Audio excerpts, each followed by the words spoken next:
Apps can do a lot of cool things. You could order dinner, gamble on your favorite team, and track your health. You could even get a mortgage. One click and you can be approved.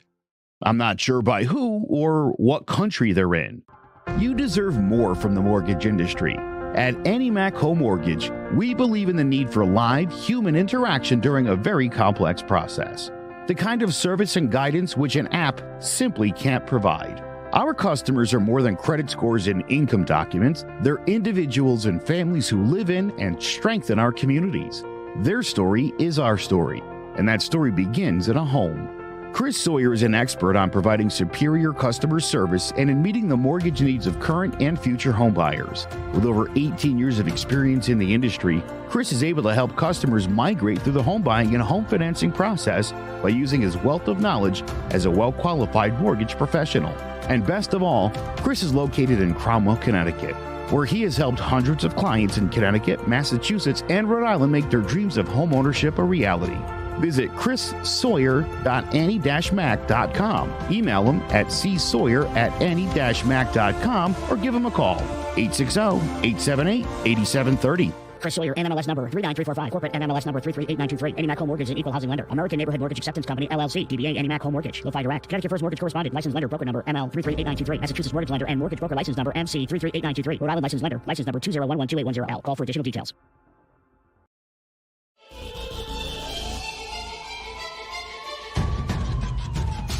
Throwing jabs, always full send. Here we go again. Jared, Joe, and Jay's Clover Crest, top three corner man, punching in with a puncher's chance. We find a way to win. The main event, lock it in every Saturday at 10. The overhand is out of hand when it comes to fisticuffs. Slide a hand on the undercard, you'll never see the punch. Uppercut got you missing weight, feet are stepping late. Keep your guard up, feeling faint from a feint. Take a standing eight, then retaliate. Put up your duke, stick and move, bob and weave. Don't lose hope against the ropes, there's always an escape. Never stay down. One more round, bells ringing, counter punch with your chin tucked and go down swinging. We bringing crosses with no worship, hooks with no verses, combinations with no locks. When you feel the flurry, it's curtains. From scrub scraps to fight stats, relax if you want the facts, cause the best combat podcast is throwing jabs.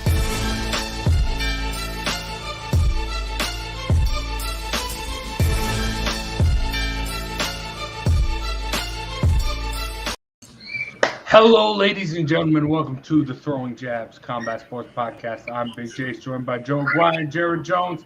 And it's not Saturday morning. Some scheduling issues.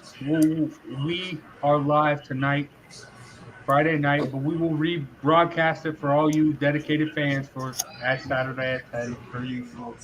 But, I mean, not a lot as far as big fights this weekend. But we had a big fight last weekend, big fights last weekend. So let's break them down. Starting off with the main event, Israel Adesanya defends his UFC middleweight title with a unanimous decision over Jared Cannonier. Joe, you and I were talking a little bit about this in the pre-show. Yeah, Israel Adesanya, he's great. He's one of the best technical strikers in the UFC. But something has changed since that Jan Blachowicz fight. Yeah, listen, he is the man to beat, but he's not giving anyone a chance to really beat him. His fights have gotten increasingly more boring. The Vettori fight, the Whitaker fight, this another snooze fest where he, basically just leaning back and not really engaging much in the pocket, and obviously he's one of the best counter strikers who's ever existed. Seriously, since that beatdown of Paulo Costa, nothing to write home about. Again, I look at Usman and look at the way Usman has gotten more impressive in his wins and has become a better striker. You've seen improvement in his game. Look at Francis Ngannou. I know Jason's still wild about that wrestling that we really haven't seen too much of. But, again, Jason, I'll give you credit. You know what? He did. He made the strides necessary to make. Look at Alexander the Great. I mean, we talked about it last week, and I said to Jared, I think he's gotten better since the last fight. With Max Holloway. I mean, I don't know Max Holloway could do any more, and it's apparent now after this fight that the distance between them is a little more than we thought. But again, dominant fighters, and you watch Adesanya, and he gets less impressive as you go. I have to agree with that. There was something really exciting about watching this guy not too long ago. And it just seems to have disappeared a little bit. Where is that Adesanya we were so excited about? And, we're saying on these shows, we reiterate over and over that some people will grow from the experience of a loss. Some people will deteriorate. It looks like he hit his ceiling in his loss, and now he's just coasting. And still a lot better than guys like Jared Cannonier, let's be honest. Look, bottom line too, Jared, is Jared Cannonier doesn't deserve to be in an octagon with Israel Adesanya. And maybe he's just not feeling very challenged. He stepped up. Light heavyweight's not going to work for him unless he puts on some weight and then has to sacrifice the speed. So maybe he's stuck where he is, and he's not inspired because he's already run through a lot of these guys, and no one thought Jared Cannonier stood a chance, and he didn't. So I don't know. I don't know. Maybe Gusto and take chances. At the same time, it's like he's a professional, and in a fight you're supposed to win by that much. Why do you take a lot of chances? You can't win that fight. Will the Pereira fight be something he's a little more inspired by? A guy with a couple wins over him, a guy who's literally Pereira's made his name on the fact that he knocked Adesanya out. That's straight up like he's the Savannah Marshall of the UFC. There you go, right? That's all it is. And so again, I like to think Izzy's gonna be super up for that fight. He's gonna want to knock that guy out. It's the only interesting thing left that we can do. Yes, and so now you can only hope that Pereira knocks him out again so that we can do another one of these fights, and then we'll get Whitaker back in the mix, and we'll get Covington back in the mix, because that's really where this is. And again, in the last fight, look, everybody knows I thought Whitaker beat him. I get it. He's the champ. You got to dethrone the champ. The guy doesn't really give you an opportunity to do that. That said, I do, like I said, I feel like when you're just kind of beating on the same guys and you feel like no one's in your galaxy, it's hard to get up for these things. It's hard to, he doesn't have to do much. I think a lot about Anderson Silva. And towards the end of his run, he was more playing around, right? Really fooling around a lot. Obviously, right, Maya, we know how it ended with Weidman and just, I worry about Adesanya from that aspect. If he's not particularly interested in what he's doing, at some point, somebody, and it's not any of the guys in the top 5, clearly, but someone's going to ring his bell. Yeah, it's weird. It's like the big thing with Usman coming up was Dana White said himself, this guy's boring, blah, blah, blah. And now he's starting to finish guys. And now there was this crossroads where everything changed, because that was Adesanya. And I don't know. Yeah, I think it comes from that Blachowicz loss, which, I mean, it doesn't make sense because you were up. You were up a weight class, didn't put weight on. So I don't understand why. Sure, you can be defeated. You know that from your kickboxing career. I don't know why all of a sudden changed, like with that one loss. So sure, if he wants to sit back, do his thing, that's great. Maybe it is. If it is like a determination, or he's not getting up and it's hard to get up, you need to change the people around you. You shouldn't. When they have to not getting up for a fight. Well, I mean, that going through the motion. I'm reminded of keeping John Jones out of Vegas here, though. At some point, these guys are professionals and have to act like professionals. It's something Scully's always said about Beterbiev. He doesn't need anybody to tell him to work hard, to show up, to get there early, to leave late. You want to be that guy, you got to act like that guy, and he does day in, day out, consummate professional. If you need help getting motivated for a UFC title fight, then you shouldn't be holding the belt. And that's kind of what it looks like here. But he's heads and shoulders above everybody else. And Joe, that is a great comparison. Anderson Silva, and get into those fights where he's just bored. I just knocked out Forrest Griffin with all highlight reel stuff, couple fights in a row, and now I'm kind of bored. And people are booing a guy that was the most exciting guy we'd ever seen fight. Just a few fights later. Yeah, I don't know. I don't know if the loss got to his head. That said, he was dominant. I've been in some boring fights myself before. And a lot of times when fights turn boring for me, it's because I don't feel like I can win them. I feel like a big, exciting knockout. I fought my little brother Joel a couple times. So how do you win that fight? Oh, did Jared fight? Yeah, he beat his little brother. It's a lose-lose situation. Oh, he lost to his little brother. Well, now there's something to talk about. I can't win that fight. And that's why he wanted to fight me every time, because it's a win-win situation for him if he doesn't, end up in the hospital. Oh, I lost to my big brother. Oh, you fought Jared. Yeah, but back to this, I will say with Adesanya, to his defense, a little bit. Like, Jared Cannonier is a guy, we talked about it last week. This is a guy you can't really, you don't want to put yourself in those bad situations because he does have that power.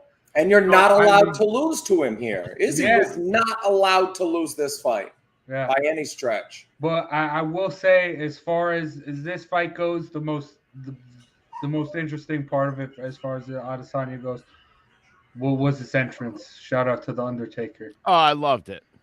Yeah. But Jared, you talking about boos?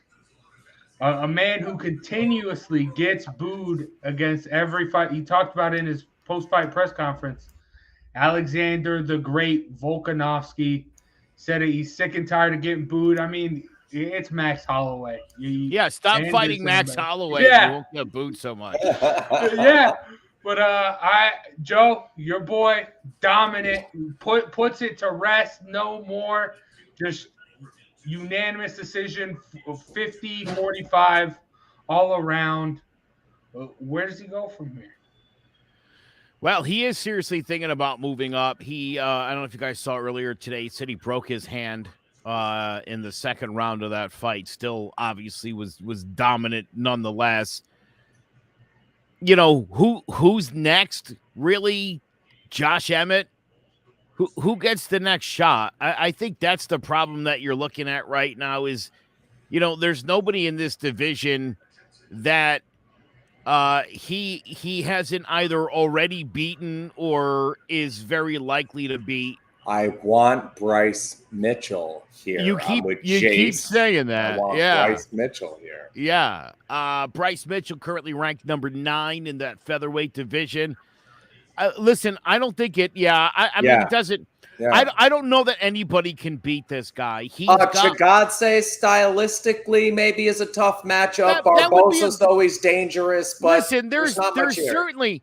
I will say this, the difference between, I think, where Adesanya's living right now and where Volkanovski is that great fight with Ortega, great fight against Korean Zombie. He's had some really good fights. Obviously, some battles with Max Holloway. They're very competitive. They're very interesting fights. He's clearly better than everybody else. But not to the point where it's not fun to watch. And I don't know that anybody can beat this guy. You can't choke him out because he's got an unbelievable ability to withstand not breathing. He's got an iron jaw. He's got some of the best hands in the sport. I mean, it's takedown defense. This guy is such the total package And believe me, again, I love Max Holloway. I think is a gift to the world. I love that guy. And he'll always be in the conversation of greatest featherweight. But this was clearly it. This was the unnecessary trilogy. And I mean, short of like knocking him out cold, which no one's knocking Max Holloway out, this was the next best thing. Yeah, but Jared, you mean you're with me with the Bryce Mitchell? I love Bryce Mitchell, but it's that fight's just going to be fun. Do I actually think Bryce Mitchell can get it done? No, but it's going to be a fun. It's going to be like this. It's going to be like the first two with the Max Holloway. It's going to be very, very fun, entertaining to watch. But if he's staying at this weight class, it's the only one I want to see. Yeah. Yeah. If you move up, oh man, I want to see Oliveira, Poirier. Give me Justin Gaethje's a great fight. Makhachev and Dariush would be trouble for him. Chandler, Dos Anjos, Tony Ferguson. Go ahead and be a rough. Get on the list of guys that rough Tony Ferguson up on you as you move up the weight class. But yeah, Volkanovski, you got to come up. Because, again, Bryce Mitchell, there's the type of fight he can't win. You know, you lose and everybody's shocked, and then you get a rematch, and it's redundant. Yeah, go to lightweight. Oh, yeah. I am concerned about the height, though. He's going to be giving up some serious reach in that division, and that's got to be. And look, I mean, he could carry the weight. I'm not worried about him moving up. 5'6", though. Two words, Tony Yoka. 2 more words, bone density. This is a bigger guy than a featherweight. Yeah. Volkanovski's that frame will hold weight. There's some rugby clips you put on last week that'll prove it. Oh, sure. Listen, there's guys in that division that are, 5'10", 6'3", and I just feel like that could be a little problematic. Again, I'm not worried about the weight. Jared, I agree. I mean, I know he could carry the weight, and I think he'd be fine. Yeah, Oliveira's 5'11", with about 7-inch reach on him. That's substantial. And again, I mean, knowing the way Volkanovski likes to fight, he's coming at you. He's not afraid of anybody, but that's a lot to be given up. And that's my only concern for him. But he's expressed interest in doing it. So who am I? Oliveira, geez, that's huge. Just out of curiosity, how tall is Max Holloway? Oh, right here. Charles Oliveira, 5'10", Max Holloway, 5'11".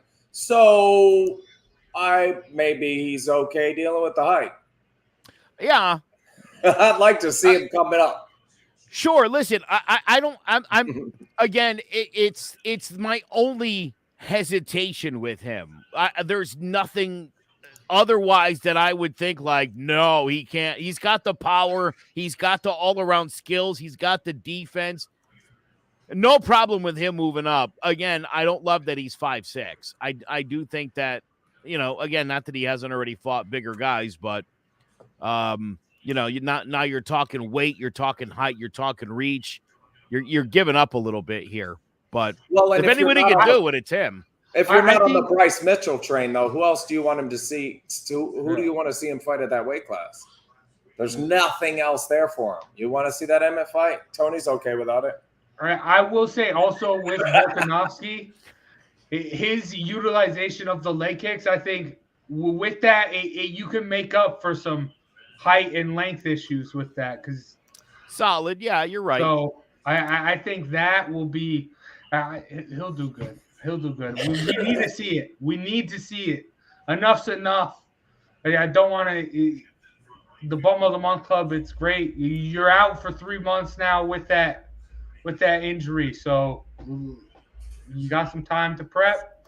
Get ready. The Bum of the Month Club thing isn't going to work anymore because he was on pace to have like 4 or 5 fights this year at that point. So slow it down. Get ready.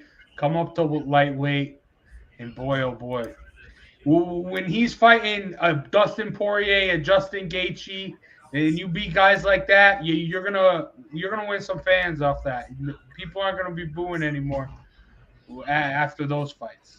But, Yeah. So I guess for him, if he doesn't move up, and if Bryce Mitchell doesn't get the next shot, I had to verify, but Emmett moves up to the 3 spot. Yair Rodriguez seems like a guy who he's going to beat on. A fun fight, one I think will be entertaining, and again, one that I think he easily wins. So, do I want to see him fight Yair Rodriguez or Josh Emmett or Bryce Mitchell or move up? I would say, yeah, move up. Yeah. Let's make it happen. That's exciting. Rodriguez also has to beat Brian Ortega next week first. Yeah. I got to mention Brian Ortega. So. Yeah, your boy. Yeah. Well, I mean, we can go round 2 there, too, I guess. Nah. Another hair bet, but no, yeah. Nothing's exciting for Volkanovski here. And also, I mean, leaving the division, I think, would also be best for the division. Have one of these Bryce Mitchells, Josh Emmett, one of these other guys build a little bit of their name for themselves. Or even if it's Max Holloway getting back to the top, everyone loves Max Holloway. So I think that would be beneficial for not just the UFC, not just Alexander Volkanovski, but that division as a whole. Well, as good as Max Holloway is, too, you'd be leaving the division in mighty fine hands. Again, against guys who, would be – it'd still be a great division with very competitive fights. Yeah. And, the door, if someone does build up their name, the door to come back is always open.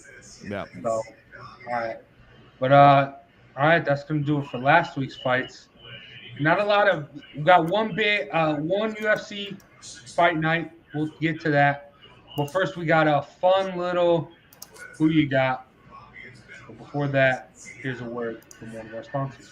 There's no bigger investment than home ownership. And to make sure the house is up to your standards, you need a professional to look it over. Brian Flanagan from Shamrock Home Inspections is a licensed home inspector and a member of the Connecticut Association of Home Inspectors. Brian was a contractor for over 15 years, so he knows how homes should be constructed and how mechanicals should work. What makes me a good home inspector was the 20 years that I was a home improvement person, doing all the different repairs that I have done and what other people have done wrong that I had to go out and fix. So I have a pretty quick eye on seeing what's right and what's wrong. Before you move, call Shamrock Home Inspections. Before you make the biggest investment of your life, call Brian Flanagan from Shamrock Home Inspections at 860-268-2566 or visit shamrockhomeinspectionct.com. All right, big shout out to Shamrock Home Inspection for sponsoring today's episode. But all right, who you got? Championship material. We're gonna go through every weight class across UFC and boxing, and we're gonna is the champion deserving? Is someone else the best in that division? We're gonna discuss it. We're gonna start off with the UFC, starting off with the little guys. This is going to be probably, as far as the UFC goes, one of the most debated, I guess, with the flyweights. Davidson Figueiredo, Brandon Moreno, now interim champ, right? Or he's going to be with Kai Kara-France. Who is the best flyweight in the UFC, Joe? Well, I'm going to say it's Figueiredo. I like Figueiredo a little bit more than Moreno, and he did win the last fight. And obviously, the interim championship is what it is. So maybe we'll get another fight between these guys in a unification, maybe end of this year or the beginning of next year. I don't have any problem with Davidson Figueiredo being the champ and being the face of that division because again, I think you look at the rest of that top 5 list. He's beaten some guys in there, and I feel good about him. Plus, he's a flashy guy. He looks more like a champion than the baby-faced assassin. Yeah. Jared, I know you love Figueiredo, so 100%. That's my guy at flyweight. 100% Figueiredo. Yeah, what I'm he with said. you guys. I like Moreno a lot. I will say when he won the belt, I think I really like seeing his growth. He won the belt with that tap out. Everyone thought that he was really like a one-trick pony. Everyone thought that it was just going to be the ground game that would win him. That comes back, defends it on the feet for the most part. So I like the growth there. I think he can maybe show something against Kai Kara from France, maybe get the belt back. But as of right now, yeah, Figueiredo is definitely number one as far as flyweights go. This one could be a little controversial as well. Bantamweights, Aljamain Sterling. Is he the rightful champ, Joe? No, I still don't think so. It's funny. I think if you look at all of the champions in this sport, he and Carla Esparza stand out to me as people who didn't really do it for me. They didn't really prove to the fans that they were the champions, and haven't really handled the aftermath of that well either. So if you're a young fighter with weight fluctuations and you're aiming for a weight class, those are the two. I'm with you, Joe. Yeah. Yeah, for bantamweights, I'm still a Peter Yan guy. Wow, and Joe's 2 for 2.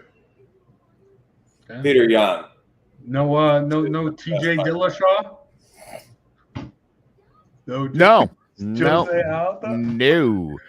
But you know what's interesting? That Jose Aldo still sits number 3 in that division. Yeah. And I think it speaks to the fact that there's a lot of good guys in that division. Sean O'Malley's ranked 13th. There's a lot of good guys in that division, but it's the veterans like Aldo and Jan and Rob Font and Dominic Cruz that really dominates that top 10. And so you got to ask yourself, what's up with these young bucks? Yeah, you are right about that. I've been an Aljo guy. I think I picked him like the last 2 fights, maybe not the last one. But yeah, someone's just I don't know. I'm just honorable mention to Nurmagomedov too. O'Malley's good, but Nurmagomedov fights at bantamweight too, 15-0. Yeah. O'Malley. I mean, that's supposed to be like his real big test that last week, but that was rough. That was a rough way to end it. But no such luck. Yeah, so we're gonna have to see what he's really made of. His next fight, I mean, Chito Vera, number 5 there, that's who he lost to. So he's another guy. I think he can – Marlon Vera, I think, can get into this little title hunt here. I think he's a guy that can maybe hold on to the belt, especially with a champion like Aljamain Sterling, who I don't see him holding on it that long. But that's what we said when he first won it. So we'll see. Touchable champ. Yep. Yeah. And well, I mean, it seems like this belt goes through Vera anyway. You gotta beat Vera to be a contender in the bantamweight division. It seems like. Honestly, yeah, you really do. But all right, featherweight. We just talked about it. Alexander Volkanovski. Easy. It's got to sweep 1. That. Easy. All right, lightweight. Technically vacant after Charles Oliveira missed weight in his last fight. But who's the number 1 guy? Is it Oliveira? Jared, I hate that. I mean, I don't like him. You know I don't like him. But skill set wise, he certainly is. What he did to Gaethje, what he did to Poirier, what he did to Michael Chandler, that's everybody. Makhachev, I think, is the fight I'd like to see. But if he beats him, then what? I have nothing to counter with. I have nothing else to say about this other than bring back Khabib. Let's see what happens. Because yeah, man, I don't like him too. He's become an unlikable champion for some reason. He was a likable guy when he was a loser, when he was tapping with the Brazilian jiu-jitsu every time he got choked. Becomes this great champion, is on this great winning streak, and I find him to be very unlikable.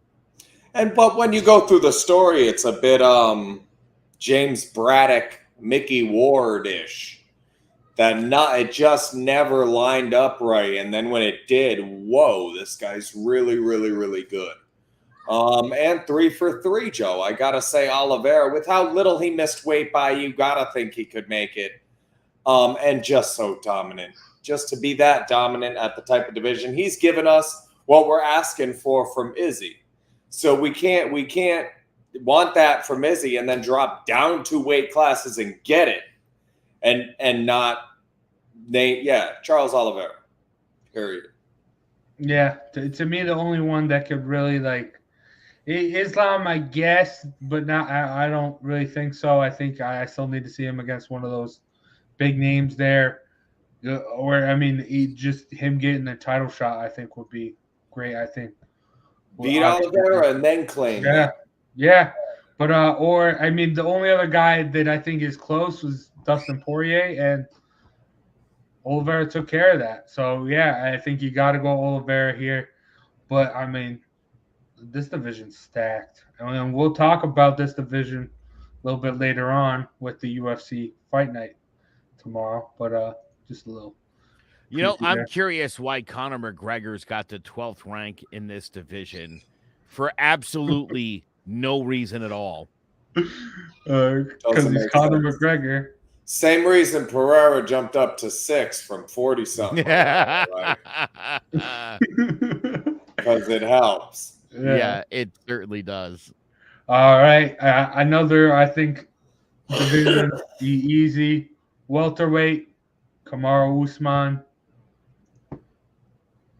Yeah, it's an easy one. He's a dominant champion. He's improving. I find he's gotten to be more likable, in my opinion. Yeah. I love everything about Kamaru Usman. I think he's a great face for this division, and he's, as dominant a champion as there is right now. That's 5 in a row.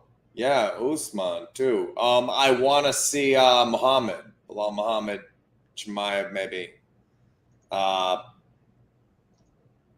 Khabib. Yeah. But yeah, this is Usman. This is another not really hard to tell. It's Usman. Yeah, I'm glad the Leon Edward fight is happening, just because I think that's a name that just needs to get brought down a peg. Yeah, I don't know. He keeps getting brought up every time. Well, and he hasn't really done anything that spectacular except beat Usman early in his career. But hey, people have grown, and we've seen how Kamaru Usman's grown. So, all right, talked about Israel Adesanya. Yeah, I mean, even though he has become more unlikable, but I mean, like you talked about, Joe, with Oliveira, there's still a gap. Again, the difference, though, is I don't like Oliveira. His fights are exciting as hell. Yeah. You know what I mean? I want the other guy to win, but that doesn't take away from the fact that he's beating the crap out of him, choking these guys out in spectacular ways. To me, that's the difference between what he's doing and what Adesanya's doing. Adesanya is boring, but again, I'm not going to. I know a lot of great guys that can't fight, Joe. Yeah. He's a great champion. We know how good he is. It's going to take somebody who's a better striker than him to beat him. And I don't know if a person on this planet exists that we are even aware of at this point that can do that. It's tough in his weight class. Yeah, until there comes a time where, I mean, he's beaten everybody in the top 5. Pereira jumped ahead of Strickland. He's 6. Strickland is 7 because it's the only guy he hadn't beaten. And since he beat, Pereira beat Strickland, I'll put him up ahead, and that'll be the next fight. And after he beats Pereira, maybe Strickland gets a shot at it. I don't know. Yeah, but Yeah, I mean, yeah, I do think there is another avenue. I think if someone like Usman comes up with his wrestling ability and ability to actually do damage to someone while they're on the ground, unlike Vettori, I think that's another avenue that Israel Adesanya can lose. I mean, like we saw it in the Blachowicz fight. But, I mean, there's not that many wrestlers at the top of this division, which is good for Adesanya. Yeah, and yeah, one of these guys is going to have to get in and land something on the greatest striker in MMA right now. So that's really hard to do, obviously. But all right. I will say, I mean, the best guys are fighting the best guys in the UFC. That's why we're all agreeing here. I do Wait till we get to boxing. Yeah. Wait till we get to boxing. Yeah. All Straight right. up. Light heavyweight, Yuri Prohaska. Is he the guy? Yes. He's definitely the guy right now, but I'll say this, again, as you flip through this list, the separation in talent 1 to say 13, it's not that far off. You know what I mean? I think when you're looking at Adesanya and Usman and Volkanovski, you're talking about guys that are on another level. Prohaska's I think he's got some of the what made Adesanya great when he was younger, where he could do things and hit you with things you don't see coming from angles you couldn't even imagine coming at you. So he's got that. He's got youth and speed on his size. He's the guy for right now. Jared, we've talked about it. We think this guy could go on a really nice run, but if he loses his next fight to Alexander Rakic, I wouldn't be shocked because I don't see right now the talent level being that far removed. We've seen quite a few of these guys now hold this belt in this division. No one's really seized it since Bones left. This kid's got a real shot. Again, there's everything to like about Yuri Prohaska, from his spirituality to his the outstanding skill set. We're going to need to see some really good title defenses against some big names before we could cement it. But I like everything about him, Jared. I know you do too. No, yes, maybe you don't. Not everything. Not everything. I don't like one thing that I've seen so far. And I'm going to say when we talk about the greatest fighters of all time, the Silva defensive wizard with his head movement, the Alis and the Mayweathers, the Willie Peps, these are defensive masterminds. Go to the very top of the game. And then give me those Arturo Gattis, Justin Gaethjes. Give me those blood and guts warriors because give me one on both lists. I don't like the mileage he put on his body in the last fight with Glover Teixeira.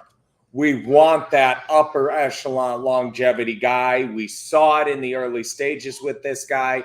If you have 3 or 4 fights like that, that is not what we are going to get because the guys that do that find a way to put less miles on themselves per fight.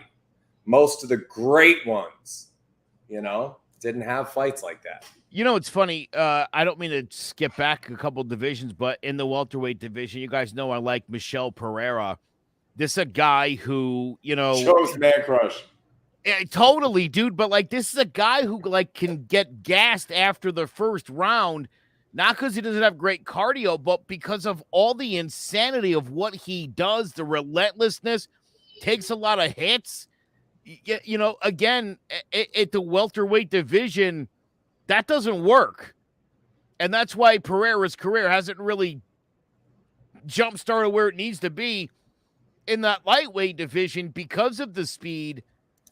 He's able to get away with a lot of that stuff, I feel like, there, where I don't know if he would have in the lesser divisions.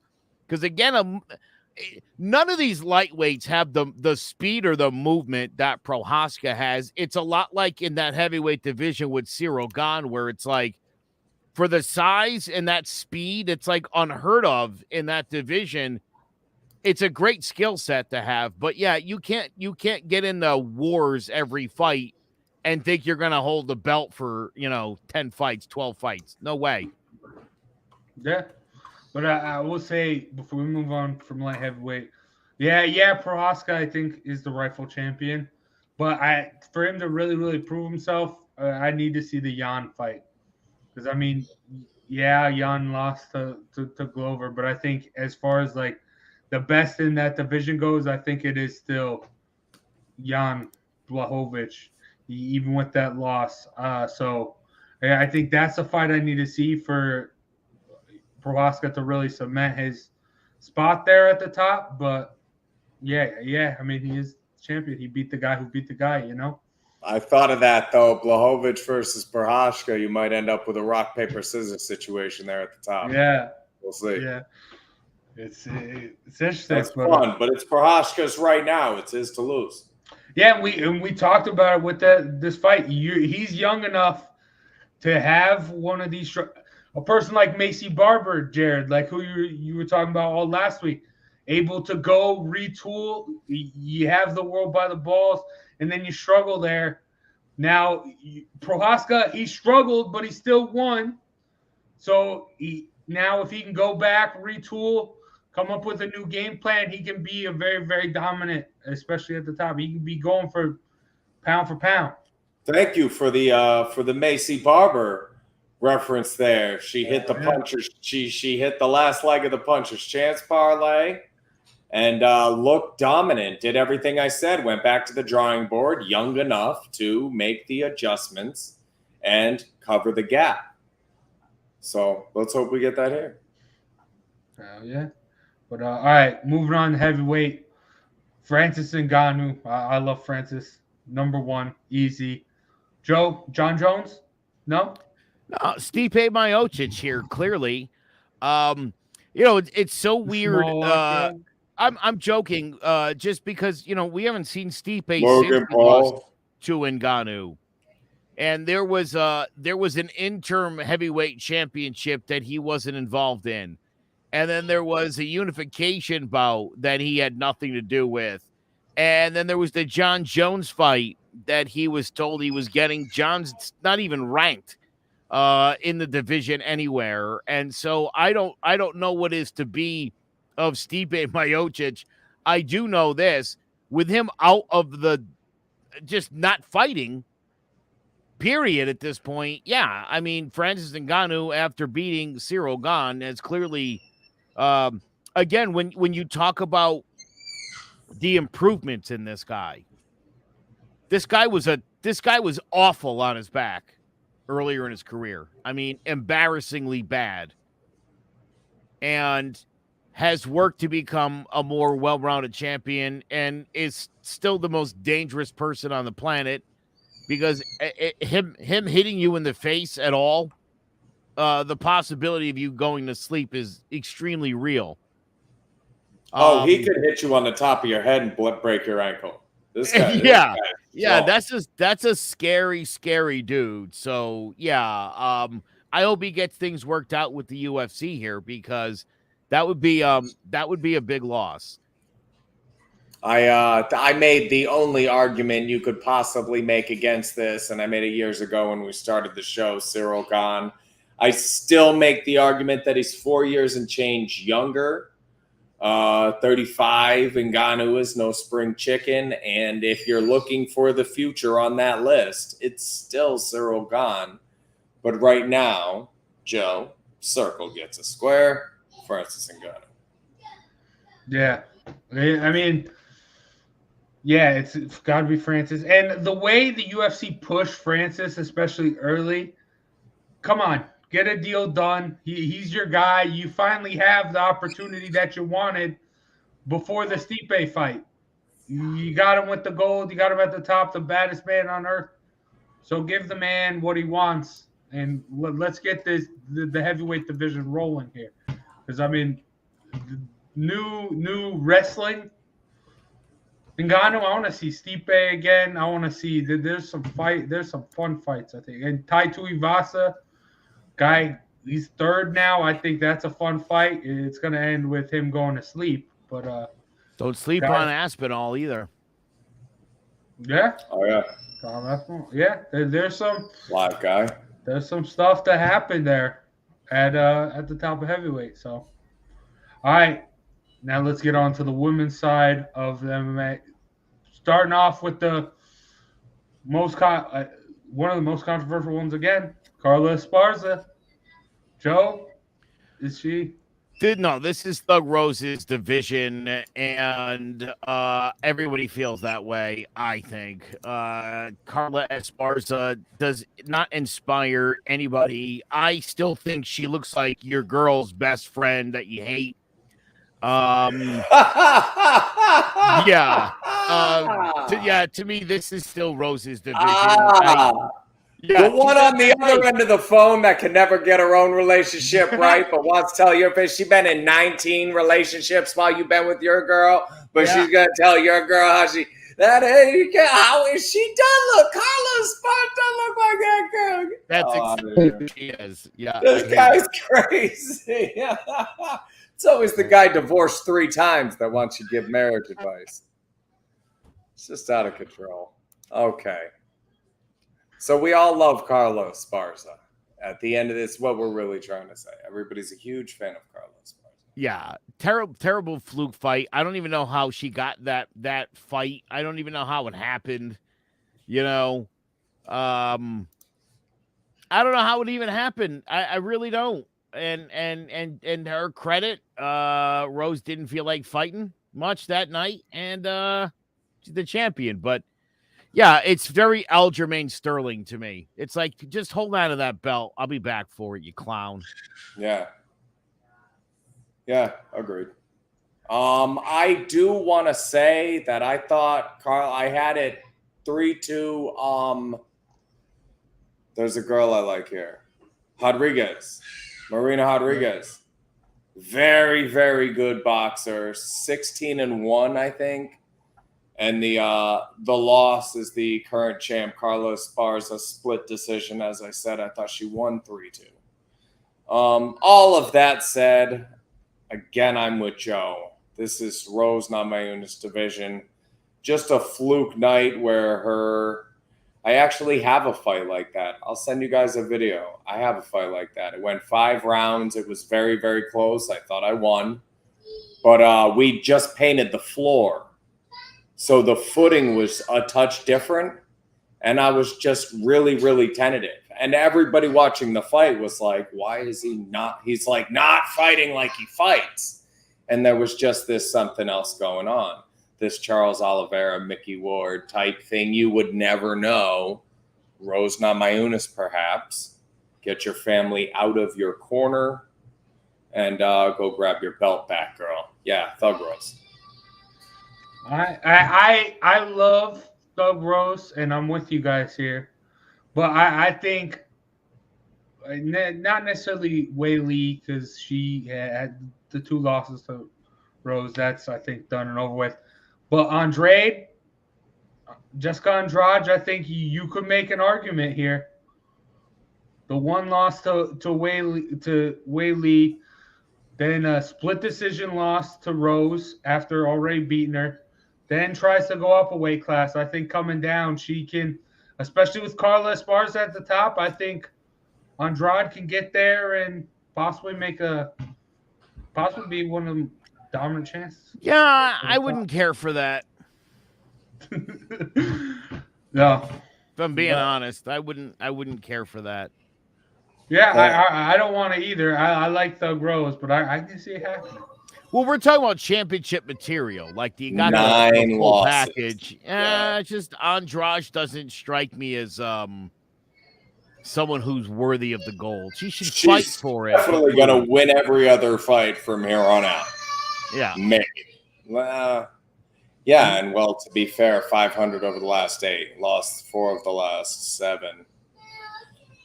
Yeah, there's I get it. I get what you're saying. Close fight, split decision with Namajunas.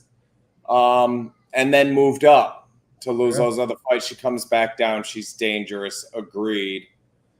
One of the only people I really saw dominate Tisha Torres besides Marina Rodriguez. You can make an argument those are the only 2 fights Tisha lost. So yeah, very talented. But I'm with Joe again. She doesn't belong in this conversation. All right. With 9 losses. And I'll be honest, you could just skip the women's flyweight division because Valentina Shevchenko is, first of all, has beaten everybody on that list. I think except for Santos. Didn't she just beat Santos? That's funny. Did she now? Yeah. You know, I needed to think on it, but she definitely did. 3-2 Santos. And Macy Barber's here. Honorable mention. No, we can't. I love again, Macy not Barber. in this Yeah, Jared. yeah. Right now, Macy Barber would get murdered by Shevchenko, but I love her, and I thought she fought really well the other night. I was very impressed with Macy Barber, and I really do. I'm excited for her. And again, having Uriah Faber in your corner is always going to be a good thing. And 12 years from now, she'll turn Francis Ngannou's age. And she'll be a much smaller person and still do. Yeah, dude, we're going to get a decade and a half of this. I mean, assuming she stays in the game. She is, not only is she very attractive, she is a bulldog. I mean, her toughness, to me, is more attractive than her attractiveness. The most attractive bulldog you've ever seen. Oh my God. Yeah. But I mean, I think she's got a chance to be definitely a future champion in this sport. But this division right now, it's Shevchenko and Talia Santos is welcome to come back and try it again. I don't think she'll do any better than she did in this fight. Yeah. Valentina Shevchenko, first of all, isn't the kind of person that if they fight again, that any of those things Santos did in the first fight are going to work in the second fight. And she proved that against Amanda Nunes, who she definitely beat in the second fight, talking about close second fights. But, Shevchenko's just, to me, next level. And right now is the best female fighter on the planet. Santos Andrade is exciting. But that would be cool. The answer to this is Shevchenko. All right. Let's wrap up the UFC. Women's bantamweight, Juliana Pena. Joe? No, it's Amanda Nunes. That was one of those where immediately after the fight, it was like, you guys got to do it again. There was no doubt about it. You know, it's like the Eminem song, do it one time, they doubt you, right? Do it 2 times. Or do it once, it's luck. Twice, they still doubt. You got to do it 3 times. And so I don't think anybody thinks Juliana Pena is going to beat Amanda Nunes a second time. I don't see that happening. I think Nunes gets this belt back in a big way. And I don't think it's going to be close. For me, the question wording comes into play here. What do they have to do? Do they deserve their belt? If not, what do they have to do to change your opinion? So does she deserve her belt, Pena? Yeah, I guess she's earned it. Rightfully, again, I'm with Joe and Nunes being the rightful owner of this belt. What do they have to do? If our girl can make weight down there, Kayla Harrison. That's what I want to see the biggest, best UFC female fighter do to cement that top spot here. It's exactly why the LFA paid Kayla Harrison all that money for things like this. So we'd sit here at the Throwing Jabs podcast and argue that maybe the best fighter at this size isn't in the UFC at all. I like Kayla Harrison as the best, biggest weight class female. If she can make UFC bantamweight, she wins those fights, I think. All right. I think this is a similar situation to light heavyweight. Where like, yeah, you beat the person, you beat the guy, you beat the guy. So sure, you can have it, but like if you look at Pena's resume, all the losses to people under her, is she really the rightful person, you know? So I don't even know. Not Amanda Nunes, I guess, but yeah, I think this is some. Ever since that big moment, it's slowed down the whole division. So I think we need to see something go here. I mean, honestly, is Holly Holm that far off from Juliana Pena? No, not really. Well, so right again, what does she have to do? Go out there and beat Amanda Nunes definitively, and then yeah, I'm in. That's what you have to do. You have to go out there and you have to prove that it wasn't a fluke. Nobody believed her. You never got the Rousey fight. What are your you want to rest your hat on Kat Zingano, Jessica Ai, Sarah McMahon as your next three best? You lost to Shevchenko, lost to Randami, beat Nunes. That's her fight. That's her claim right there. She's the Alex Pereira. It's just in live time. This is keep that belt warm. That's what you do.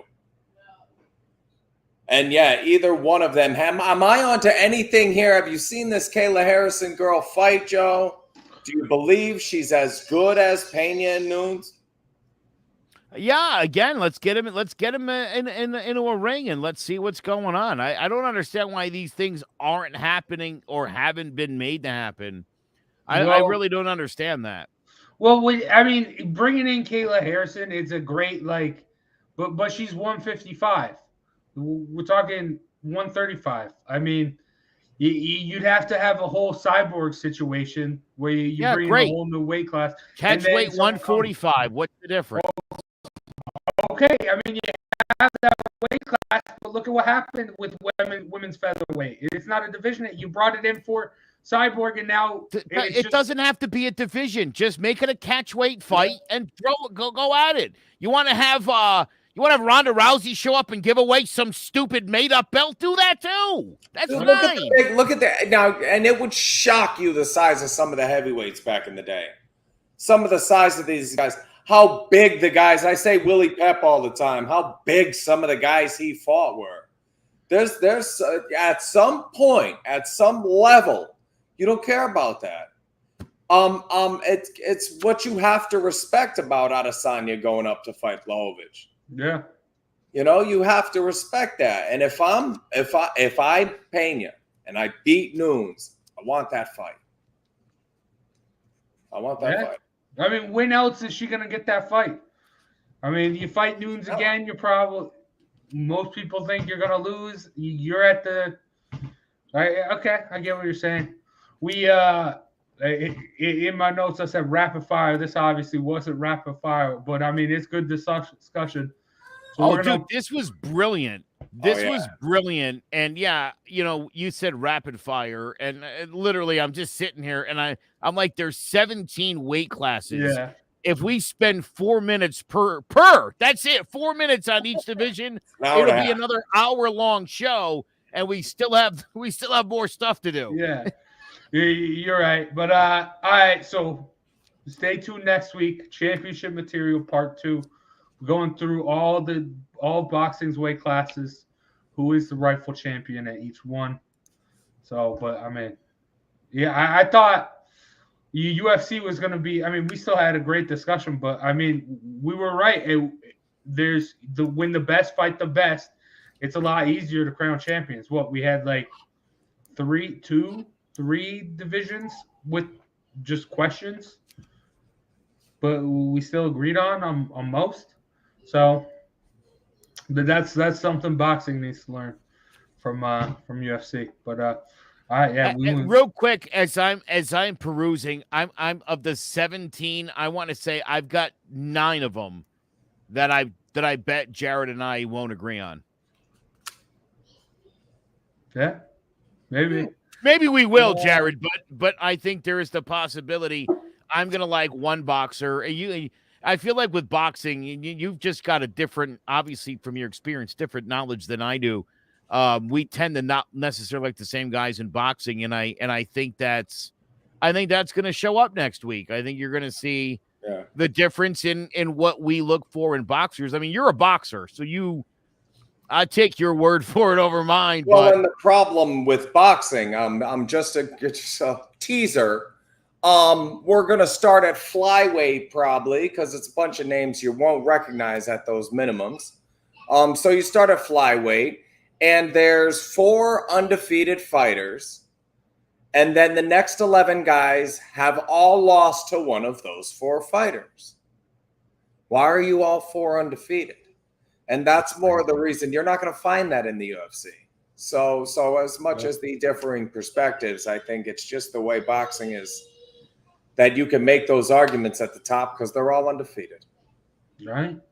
Tune in next Saturday at 10 for part 2 championship material. I think the most insane part of all this is, right, the heavyweight championship of the world right now. You say the heavyweight champion of the world, and everyone immediately thinks of Tyson Fury, and yet Alexander Usyk's got almost all the belts. Yeah. What? Right? Like, and again, that's why I'm saying, Bivol and Better Biev, and there's quite a few of these where it's not as cut and dry as I think it's going to be. Maybe Jared and I agree on all of them. I got you to smile on that one, but yeah, there's some that I think this is going to be.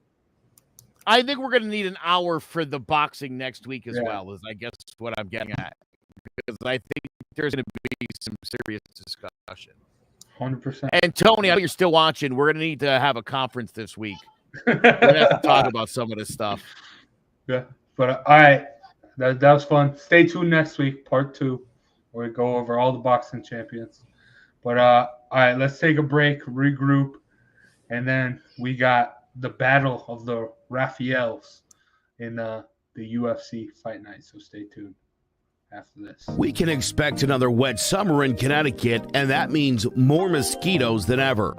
If you don't have your home serviced for mosquito control and you find you're spending most of your outside time swatting those little pests, or you did have your yard sprayed but you still have bites all over your body, you're in luck. Mosquito Shield of Central Connecticut provides the best value in mosquito control services because of how they treat your yard using the Mosquito Shield tailored treatment system.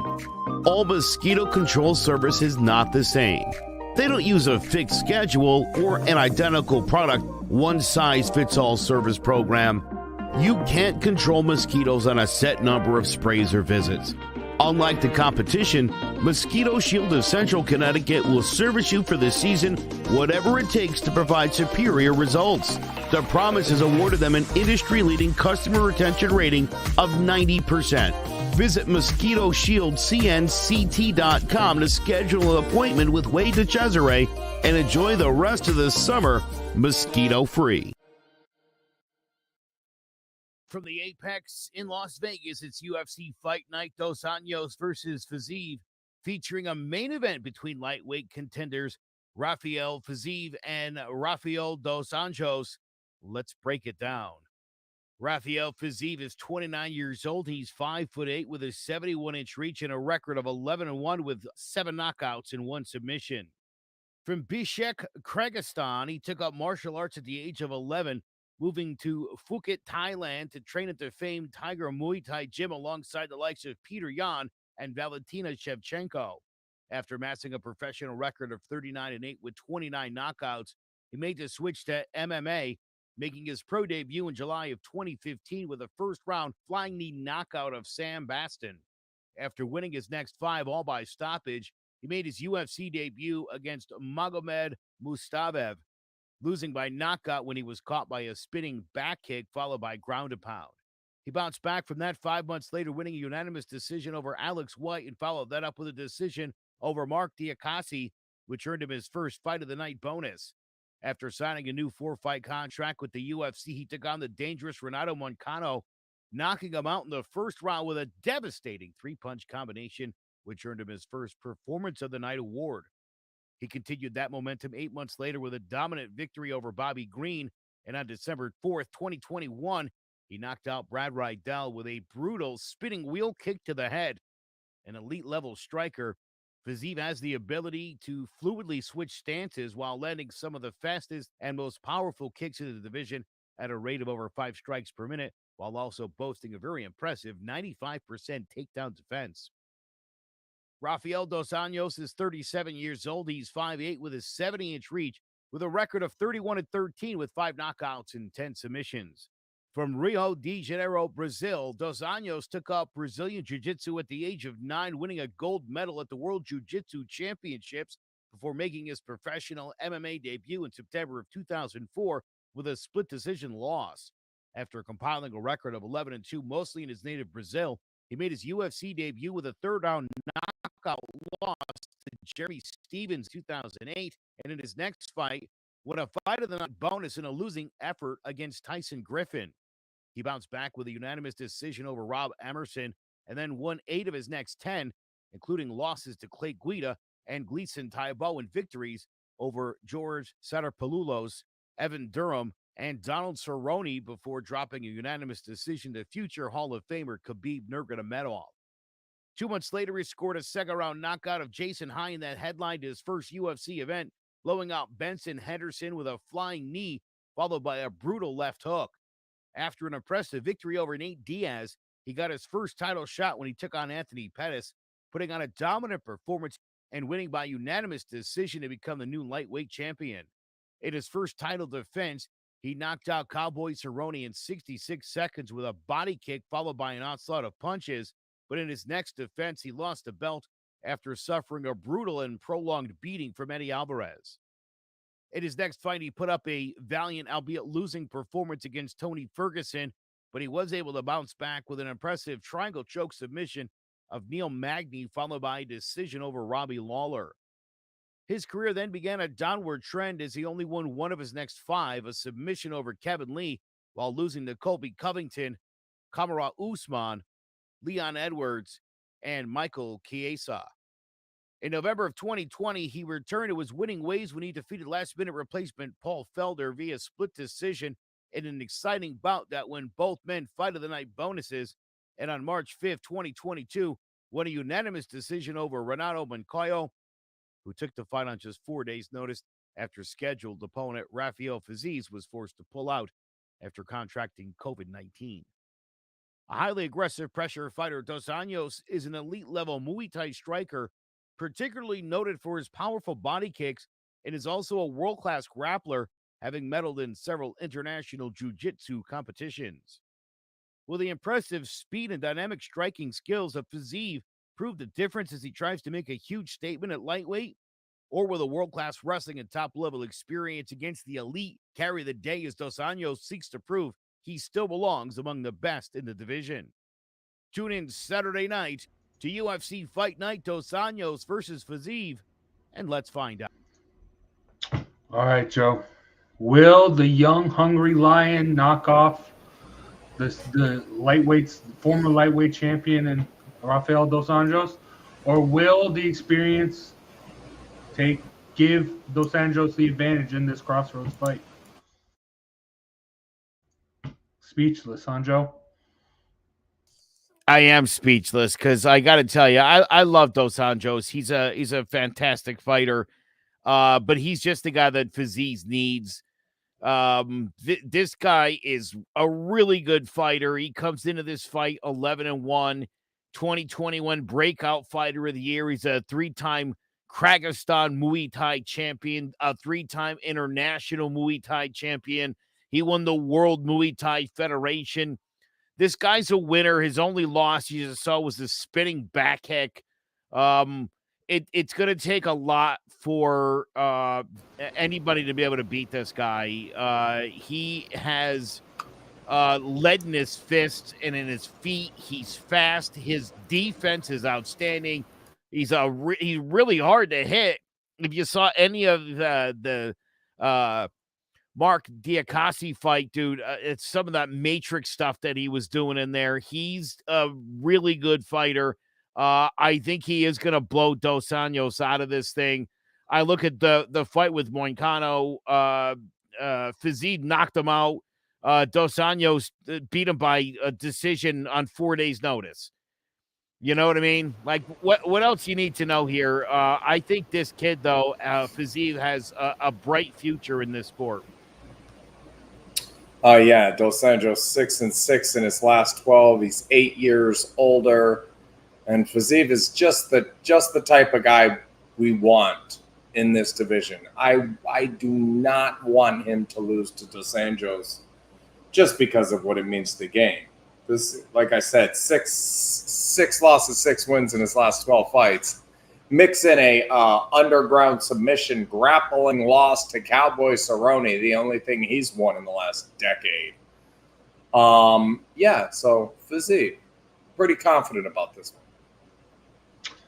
Yeah, I'm with you guys, but I do feel like Dos Anjos is weird. Whenever he switches up weight classes, he always finds a way to rattle off a couple here. He's like his whole career is kind of like a roller coaster. But would I be surprised? Just the experience of just MMA as a whole. I know Fiziev has a lot of Muay Thai experience. Can I see Dos Anjos get him to the ground? Maybe get it done that way. Sure, but I do think Fiziev takes it, goes next. He's the bright spot in the lightweight division, and guy like him against like a Gaethje, I think that's a very fun fight. Some of these fights at the top with some of the guys at the top of the division, I think Fiziev will put some good shows on. I'll tell you what I think this fight's going to go like. I think Dos Anjos is going to look good for the first 2.5 minutes of the fight. I think Fiziev comes on at the end of the first round, and in the first minute or so of the second, I think he blows Dos Anjos out, and the fight gets stopped. That's where I'm putting my Doskies this week. So you got round two? Round two, yeah. About a minute in, I think he blows him out. This guy's a super aggressive fighter, too. This is going to be one of those where they're standing there feeling each other out. This is going to be two guys coming at each other and absolutely banging. And again, I mean, Jared, you mentioned Dos Anjos 6-6 in his last 12 fights. I mean, there's not a name on that list where you're like, well, although I think his last 2 wins came over guys who took fights on a week's notice. Paul Felder had to drop 30 pounds for the fight and went the distance with him. So that doesn't bode well for Dos Anjos. But, I mean, he's a fantastic fighter. This is a big fight for Fiziev. Let's be honest, because this is a guy who I think has a future. He's got winning pedigree, and he's definitely a guy that could finish fights. And so if he can handle Dos Anjos, it bodes well for his near-term future. Yeah, this should be the Fiziev coming out party. Dos Anjos, obviously a big name, former lightweight champ. Get that notch under your belt. People will start knowing. I mean, even casuals know Dos Anjos from the small little back and forth he had with Conor before he lost the belt there. So, I just real quick got to shout out this comment from Tony in reference to Rose Namajunas. He says she should listen to the 2021 Trainer of the Year, speaking obviously of Trevor Whitman, and not the idiot who ran into Czech Congo's fist. That's awesome. that will forever go down. It's like I just watched that again a couple nights ago. Hey, and his nickname be Plop Plop. Fizz is, yeah, I love it. Oh, I love it. But this guy's really good, dude. I really like this kid. Yeah. I watching go through all those fights. I was like, "Ooh, this guy's gonna be a factor." I think going forward. And obviously, you just got to take care of Dos Anjos first.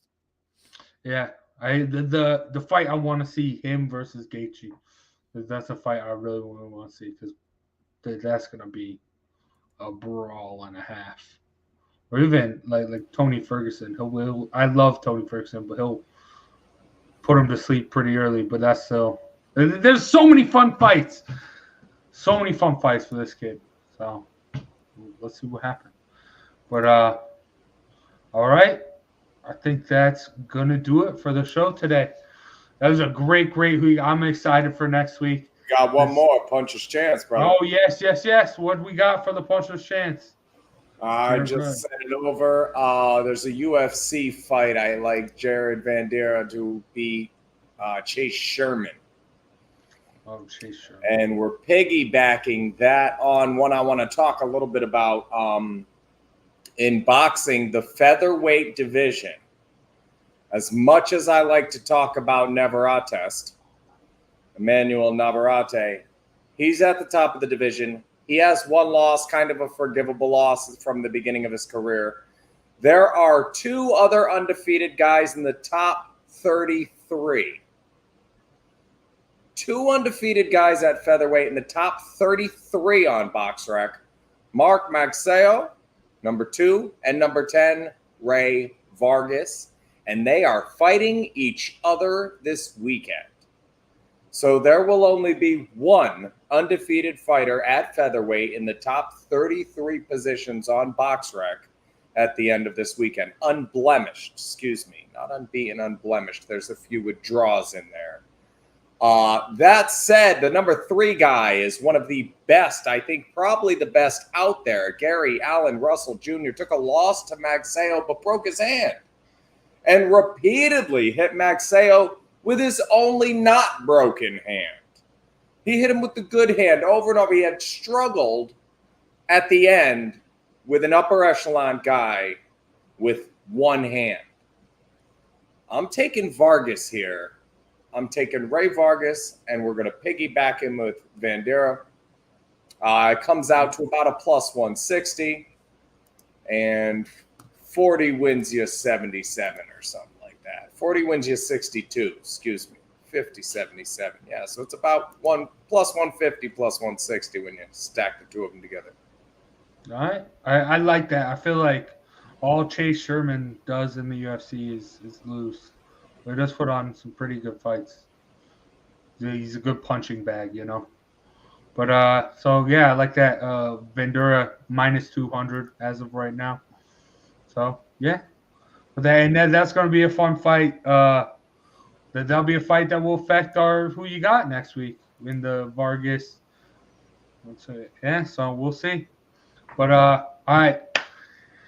Big shout out to our sponsors for today's episode, Chris Sawyer and Annie Mac Home Mortgage, Shamrock Home Inspection. I'm sorry for that. And Mosquito Shield. It's summertime. Bugs are coming out. Make sure you get Mosquito Shield. But and big shout out to Clovercrest Media for always sponsoring this episode and making this podcast possible. Make sure you check out clovercrestmedia.com for more information about this podcast and more other great podcasts as well. But that's going to do it for myself, Big Jace, Joe Aguirre, and Jared Jones. Enjoy the fight tomorrow. Enjoy the fights tomorrow. I know a lot of casuals aren't going to know about that boxing fight. But, hey, Dos Anjos, Fiziev, not a lot of casuals are going to know about that. So, tune one of them on, and I guarantee you'll have a fun time watching. But, all right. It's going to do it for Throwing Jabs. We'll catch you back next week, next Saturday at 10. Take care, everyone.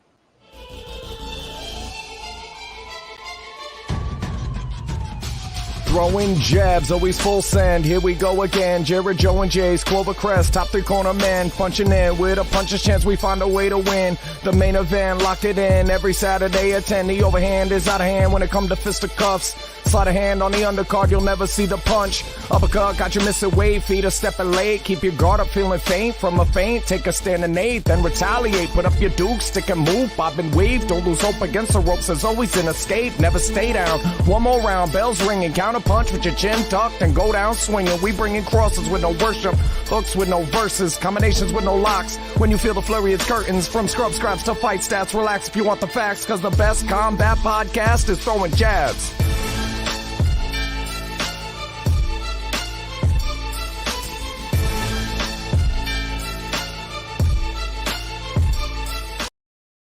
Hello, my name is Joe Aguirre. I'm the president of Clovercrest Media Group. And here at CMG, we have a wide variety of podcasts, including sports shows like Keys to the City, The Roll Call, Throwing Jabs, All Four Downs, and Jawing About the G-Men.